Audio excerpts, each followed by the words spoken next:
हर्षित landmark, सपनों का घर जैसा आप चाहते हैं हम बनाते हैं। 1, 2 एवं 3 BHK ready position flats. Call 9827321321। प्रधानमंत्री नरेंद्र मोदी ने world leader summit of COP26 को दुनिया को संबोधित किया है। पीएम मोदी ने कहा कि भारतीय जलवायु परिवर्तन को रोकने के लिए कड़ी मेहनत कर रहा है। पीएम मोदी ने जीवन शैली और बदलाव का आह्वान करते हुए कहा कि पर्यावरण के प्रति संवेदनशील जीवन शैली जलवायु परिवर्तन को रोकने के लिए दीर्घकालिक उपाय हो सकता है। प्रधानमंत्री मोदी ने आगे कहा कि भारत उम्मीद करता है कि विकसित देश जल्द जलवायु वित्तीय प्रोत्साहन के लिए खरब डॉलर उपलब्ध कराएंगे, जैसे कि उन्हें जलवायु शमन की निगरानी करते हैं। हमें जलवायु वित्तीय पोषण के लिए उसी तरह से निगरानी करनी चाहिए। वास्तव में न्याय तभी मिलेगा जब उन देशों पर दबाव बनाया जाएगा और अपने वादों को पूरा नहीं कर रहे हैं वो। ग्लासगो में प्रधानमंत्री मोदी ने कहा कि भारत वर्ष 2070 तक शून्य उत्सर्जन के लक्ष्य को प्राप्त करने को लेकर प्रतिबद्ध है और वर्ष 2030 तक जीवाश्म ईंधन में उद्योग में उल्लेखनीय कमी लाएगी और नवीनीकरण की ऊर्जा का इस्तेमाल करते हुए बढ़ावा लाया जाएगा। और उन्होंने कहा कि भारत 2030 तक अनुमानित उत्सर्जन के साथ ही अरब टन कार्बन उत्सर्जन कम करेगा। प्रधानमंत्री नरेंद्र मोदी 15 नवंबर को मध्य प्रदेश के दौरे पर रहेंगे। पीएम मोदी 15 नवंबर को बिरसा मुंडा की जयंती पर भोपाल आएंगे, जहां वो जनजातीय गौरव दिवस के आयोजन में शामिल होंगे। इसके साथ ही PM Modi Habibganj railway station का भी उद्घाटन करेंगे। ड्रग्स मामले को लेकर महाराष्ट्र के मंत्री नवाब मलिक ने एक बार फिर से समीर वानखेड़े और देवेंद्र फडणवीस पर जोरदार हमला बोला है। नवाब मलिक ने समीर वानखेड़े और देवेंद्र फडणवीस का करीबी बताया है। नवाब मलिक ने वानखेड़े के कपड़े पहनने पर भी सवाल उठाए। नवाब मलिक ने कहा कि वानखेड़े 70,000 की शर्ट, 2 लाख के जूते और 25 लाख की घड़ी पहनते हैं। एक सामान्य अधिकारी के पास इतना सब कुछ कहां से आया? महाराष्ट्र सरकार के मंत्री नवाब मलिक के आरोपों पर मुंबई एनसीबी ने जोनल डिटेक्टिव समीर वानखेड़े ने जवाब देते हुए कहा कि वानखेड़े ने कहा कि मुझे और मेरे परिवार को फंसाने की पूरी कोशिश चल रही है और इसके पीछे ड्रग्स माफिया हैं। हमें फंसाने की कोशिश करने वाली बिचौलिए ने इस साल की शुरुआत में मुंबई को झूठी शिकायत दी है और साथ ही मुंबई पुलिस को झूठी शिकायत देने के बाद उसमें से कुछ नहीं निकला। विशेष अदालत ने महाराष्ट्र के पूर्व गृह मंत्री अनिल देशमुख को जबरन वसूली और मनी लॉन्ड्रिंग मामले में 6 नवंबर तक ईडी की हिरासत में भेज दिया है। पूर्व गृह मंत्री अनिल देशमुख को देर रात गिरफ्तार किया गया। अनिल देशमुख को जबरन वसूली और मनी लॉन्ड्रिंग के आरोप में गिरफ्तार किया गया है। उत्तर प्रदेश के गाजीपुर बलिया मार्ग पर एक अनियंत्रित ट्रक चाय की दुकान में जाकर घुसा। दर्दनाक हादसे में 10 लोग चपेट में आ गए और मामले में पुलिस ने गाजीपुर के जिला अधिकारी ने बताया कि दुर्घटना में 4 लोगों की मौके पर ही मौत हो गई है, जबकि 2 लोगों को अस्पताल में दम तोड़ दिया है। वहीं घायलों का इलाज के लिए अस्पताल में भर्ती कराया गया है। आज फिर पेट्रोल और डीजल के दामों में 35 पैसे की बढ़ोतरी दर्ज की गई है, जिसके बाद राजधानी दिल्ली में पेट्रोल 110 और डीजल 100 रुपए प्रति लीटर के पार पहुंच गया है। आपको बता दें कि मध्य प्रदेश के पन्ना, सतना, रीवा, शहडोल, छिंदवाड़ा और बालाघाट में पेट्रोल 120 रुपए प्रति लीटर के पार हो गया है। केंद्रीय नागरिक उड्डयन मंत्री ज्योतिरादित्य सिंधिया ने भुवनेश्वर इंडिगो उड़ान का वर्चुअली उद्घाटन किया और इस दौरान सिंधिया ने उड़ीसा सरकार को बधाई दी है। साथ ही उन्होंने कहा कि उड़ीसा सरकार ने BGF की फंडिंग फ्लाइट की सहकारी संवाद में दिलाई है, जो कि एक अनूठा उदाहरण है फ्लाइट के जरिए प्रदर्शित कर रहे हैं। बस्तर को पूर्वी भारत से जोड़ने वाली हावड़ा जगदलपुर समलेश्वरी एक्सप्रेस के संचालन के लिए वॉलंटियर रेल मंडल ने पूर्वी रेल जोन को प्रस्ताव भेजा है। साथ ही किरंदुल विशाखापट्टनम नाइट एक्सप्रेस को नियमित करने की मांग की है और 22 अक्टूबर को रेल मंडल उपभोक्ता सलाहकार समिति की बैठक में यात्री ट्रेनों को बंद रखने को लेकर सदस्यों और रेल यात्रियों के बीच में तीखी नोकझोंक हुई थी।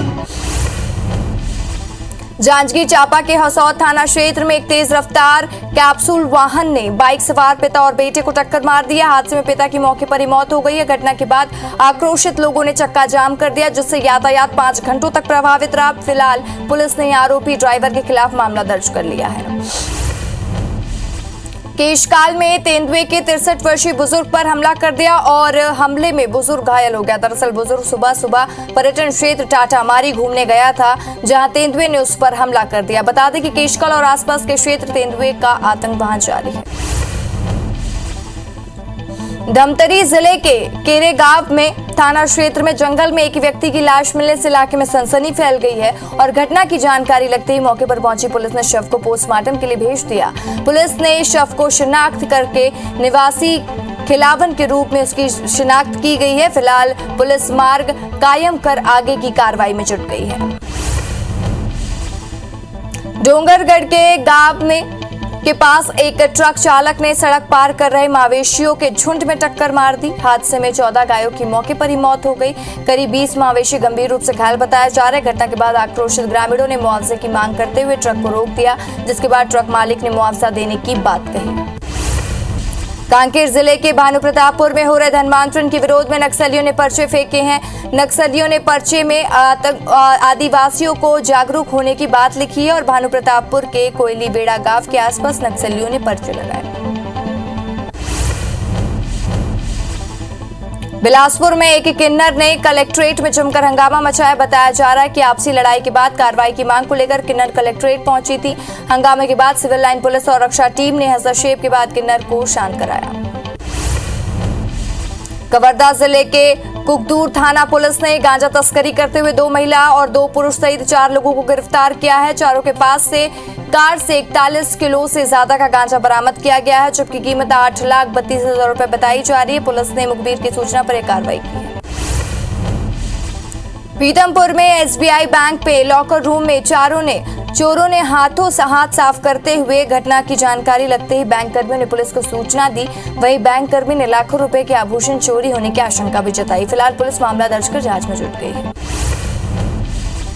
पेंड्रा के मरवाही वन बंडल में 14 हाथियों का दल पहुंचा, जिससे ग्रामीणों में दहशत का माहौल बना हुआ है। वहीं हाथियों ने किसानों की फसल को भी नुकसान पहुंचा दिया है। फिलहाल वन विभाग की टीम हाथियों की निगरानी में जुट गई है।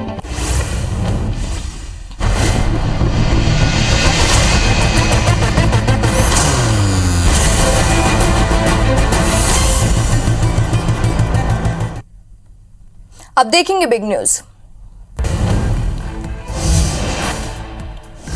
पश्चिम बंगाल की 4 सीटों पर हुए उपचुनाव में फिर पश्चिम बंगाल की सीएम ममता बनर्जी का जादू चला है और दिनहाटा, गोसाबा और खड़दा में शांतिपुर विधानसभा सीटों पर 30 अक्टूबर को उपचुनाव के लिए वोटिंग हुई थी। सभी सीटों में टीएमसी के उम्मीदवार ने जीत हासिल की है।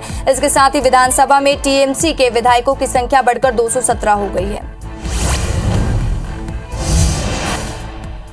हिमाचल प्रदेश में सत्ताधारी भारतीय जनता पार्टी को बड़ा झटका लगा। कांग्रेस ने मंडी लोकसभा सीट और तीनों विधानसभा सीटें जीत ली हैं।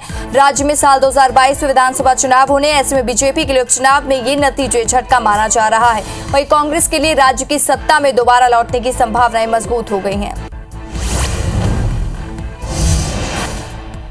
कर्नाटक उपचुनाव 2021 के नतीजे में कांग्रेस और बीजेपी को एक सीट मिली है। कांग्रेस ने हंसल सीट 7,373 वोटों से जीती है। बीजेपी दूसरे और जेडीएस तीसरे नंबर पर रही है। दूसरी ओर बीजेपी ने सिंदनी सीट 31,185 वोटों से जीती है। कांग्रेस दूसरे और जेडीएस तीसरे पर रही। महाराष्ट्र के पूर्व सीएम अनिल देशमुख की गिरफ्तारी के बाद वर्तमान डिप्टी सीएम अजीत पवार पर केंद्रीय एजेंसी का शिकंजा कसता हुआ नजर आ रहा है। इनकम टैक्स डिपार्टमेंट ने अजीत पवार की कई दर्ज प्रॉपर्टी को जब्त करने का अस्थायी नोटिस जारी किया। इसमें महाराष्ट्र की 27 प्रॉपर्टी, गोवा की 250 करोड़ का रिजॉर्ट और 600 करोड़ की एक शुगर मिल शामिल है। ये संपत्तियां 1400 करोड़ से ज्यादा की हैं। अफगानिस्तान की राजधानी काबुल में मंगलवार को मिलिट्री हॉस्पिटल के पास 2 जोरदार धमाके हुए। इनमें से 19 लोगों की मौत हो गई है और 43 घायल हैं। और इस्लामिक अमीरात में डिप्टी प्रवक्ता बिलाल करीमी ने कहा है कि पहला धमाका सरदार मोहम्मद दाऊद खान अस्पताल के सामने हुआ और करीमी के मुताबिक दूसरा धमाका भी अस्पताल के पास इलाके में हुआ है। घटनास्थल से गोलियों की आवाज भी सुनाई गई है। जम्मू कश्मीर में मंगलवार को भूकंप के झटके महसूस किए गए। रिएक्टर पैमाने में इसकी तीव्रता 4.3 मापी गई है। नेशनल सेंटर फॉर सिस्मोलॉजी के मुताबिक आज सुबह 9:31 में भूकंप के झटके महसूस किए गए हैं।